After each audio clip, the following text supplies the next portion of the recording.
In this video, I want to show you how to install Ubuntu on a USB key.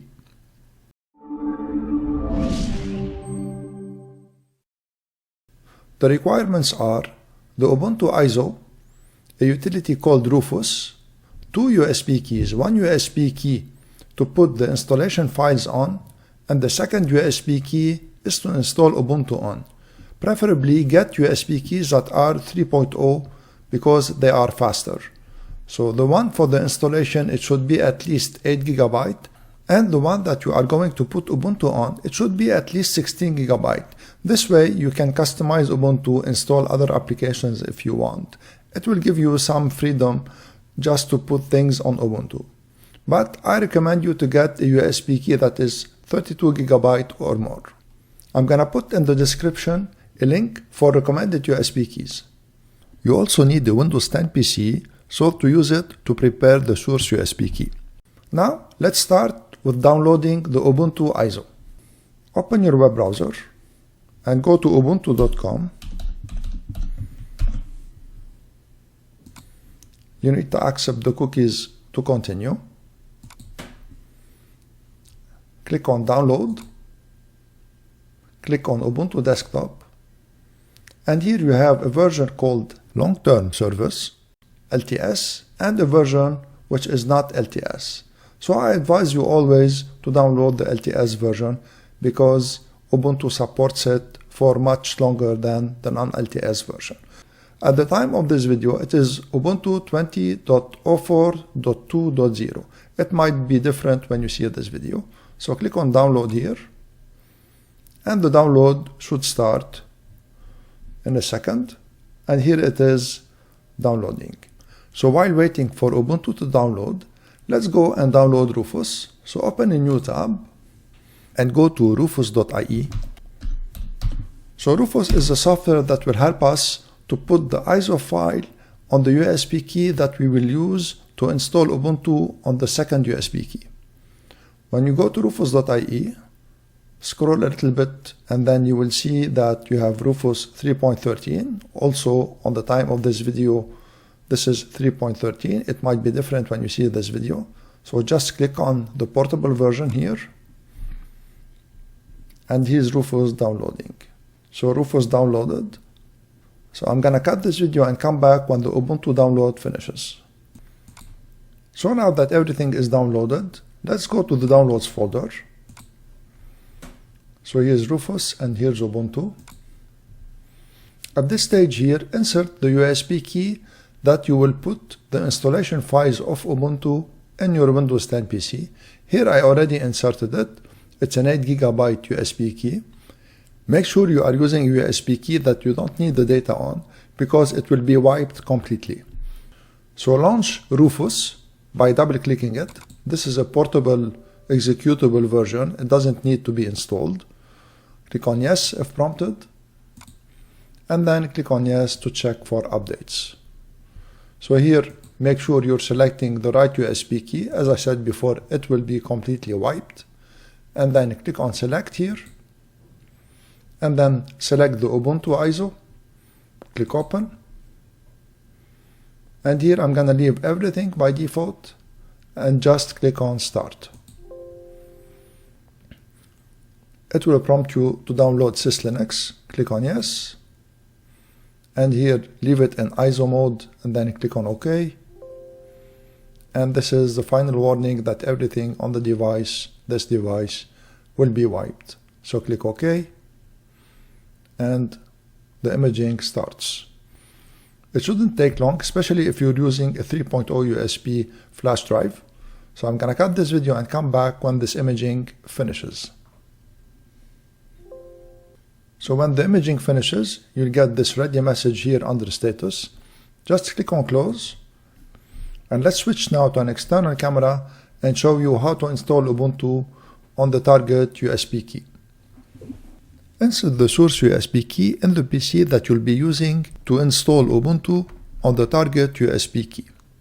At this stage, do not insert yet the target USB key. So turn on the PC, and while the PC is turning on, press the F12 key to go to the boot menu. This is a Dell PC, so this is why I pressed F12 to go to the boot menu. For your laptop or your PC, it might be different. So I'm gonna put a list of hot boot keys in the description. With the arrow keys of your keyboard, choose USB storage device and then hit enter. So now the PC will start from the source installation media. At this stage, you can insert the target USB. So this is the USB that you will be installing Ubuntu on, and wait for Ubuntu to start. When Ubuntu starts, it will automatically perform a self-check. Just wait for it to finish, and here's Ubuntu starting. So here on this screen, click on Install Ubuntu. And then here you can choose your language. I'm gonna keep it on English for me. And click on Continue. And at this screen here, it's very important to check Install third-party software for graphics and Wi-Fi hardware and additional media formats.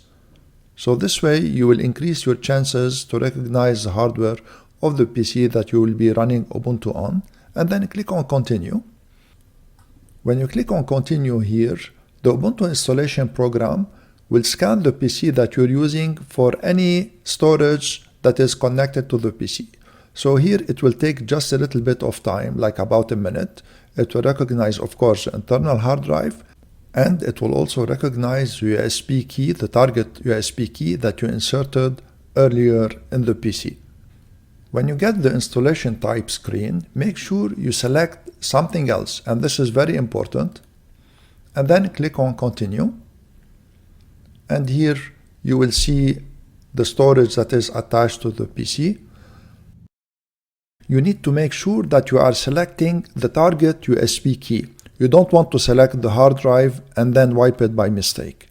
So you can identify the USB key, the target one, with its size, and if it was formatted also with the file system that it is on it. So here the SDA is for the hard drive. I recognized it by its size because it is a 250 gigabyte SSD drive. And then you have on the bottom the SDC, which is the USB key. So also I recognized it by its size because it's a 32 gigabyte USB key and it has a file format of FAT32. So now I need to select the partition that is created under the USB key. If you're using a new USB key, you might not have a partition, but here in my case there's a partition, so we need to delete it and then recreate a partition for Ubuntu Linux. So let's do this. So make sure the partition under the USB key is selected, and here careful because USB key will be completely wiped, so make sure you're using a USB key that you don't need the data on, and then click on the minus sign, and you see now that the space under the USB key is converted to free space. So select it and then click plus, and here keep the size by default, and for use as, make sure that X4 journaling file system is selected. For mount point, click the drop down arrow and then select the root folder, and here just click on OK, and now a new partition is created. So select once again the USB key and make sure you select it. And under device for bootloader installation, it is very important to select the USB key, otherwise this USB key will not start on another computer.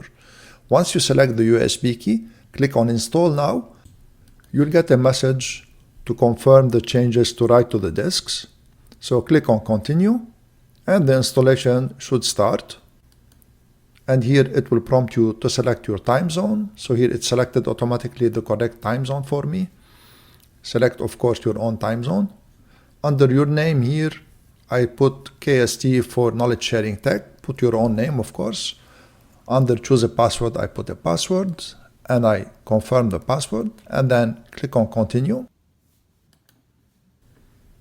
And the installation will start. So this is the installation starting. Let me try to adjust the laptop screen so that you can see it. Okay, so here it is. You see it on the bottom. It's now creating the file system. It will copy the files and it will perform the installation. So I'm gonna cut this video and come back when this installation is almost finished. So the installation time depends on the speed of your computer and on the speed of the USB key. So now it is almost finished. And when the installation finishes, you'll get this message, installation complete. Click on restart now and leave all the USBs now in your computer. You will be prompted to remove the USB in a second. So give it a second here.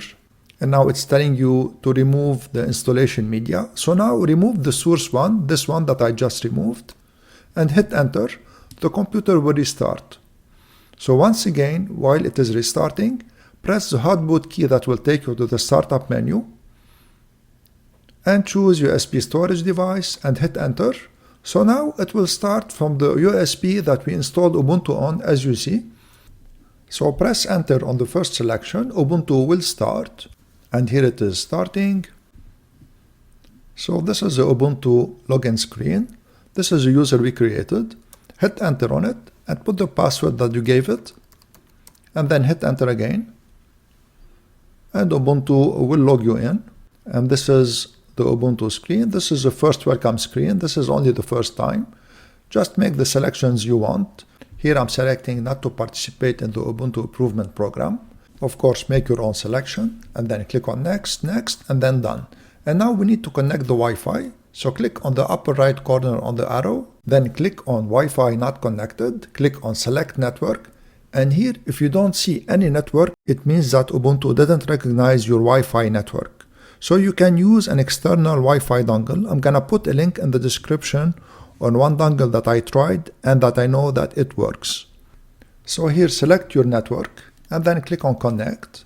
Put the password for your network and click on connect once again. And here you see that the Wi-Fi was connected instantly. And then I'm gonna create a folder so that to show you the persistence later. So I'm gonna restart the computer later. So here I created a folder called test, and I'm testing also the internet just to show you that you can browse the internet now. Okay, so let me close everything now and restart the computer. And I'm gonna show you that everything will restart as normal. So I'm restarting here Ubuntu. Of course, I'm pressing F12 to start from the USB key. And this is Ubuntu starting. And it is starting as if it was installed on the hard drive. And this is Wi-Fi connected. And the folder is still here. So everything is working as expected. And that was all. I hope you enjoyed this video and found it useful. If you did, please share it, subscribe to my channel, and give this video a thumbs up. Thank you for watching.